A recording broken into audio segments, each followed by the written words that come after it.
ఇవ్వబోతున్నారు. సో ప్రధానంగా కాళేశ్వరం ప్రాజెక్టులో ముఖ్యంగా అతి కీలకమైనటువంటి మేడిగడ్డ బారాజే ఈ పరిస్థితికి వస్తే ఇక దాదాపుగా కాళేశ్వరం ప్రాజెక్ట్ అంటే దాదాపుగా ఒక సుదీర్ఘమైనటువంటి వ్యవస్థ ఉంటుంది. దానికి ఎన్నో బరాజులు ఉంటాయి, ఎన్నో పంప్ హౌజులు ఉంటాయి, ఎన్నో టన్నల్స్ ఉంటాయి. సో ఇవన్నీ వీటికి సంబంధించిన నాణ్యత కూడా ప్రస్తుతం ప్రశ్నార్థకంగా మారుతోంది. సో దీని విషయంలో ఇప్పుడు రేవంత్ రెడ్డి ఏం చెప్పబోతున్నారు? సో దీనికి సంబంధించి ఇప్పటికే ఒక విజిలెన్స్ కమిషన్ ని కూడా ఆయన వేశారు. ఈ మేడిగడ్డ బరాజ్ కుంగిపోవడానికి అసలు కారణం ఏంటి? నాణ్యత కారణమైతే నాణ్యతకు సంబంధించినటువంటి కారణం ఎట్లా అవుతుంది? సో దీని బాధ్యులు ఎవరు అనేటువంటి అన్ని విషయాల మీద ఇప్పటికే విజిలెన్స్ కమిషన్ ఒక నివేదికను కూడా ప్రభుత్వానికి అందించింది.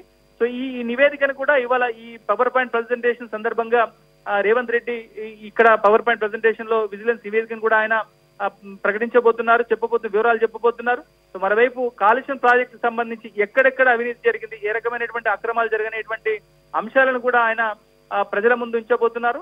సో మొత్తం మీద ఇటు తెలంగాణలో ఒక సంచలనంగానే మనం చెప్పుకోవచ్చు.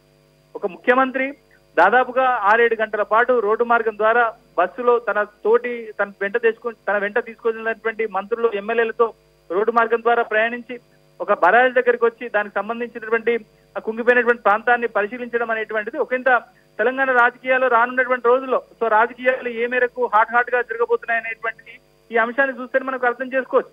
ముఖ్యంగా గత ప్రభుత్వ వైఫల్యాలను ప్రజల ముందర వాళ్ళకి అర్థమయ్యే రీతిలో ఎండగట్టడం కోసం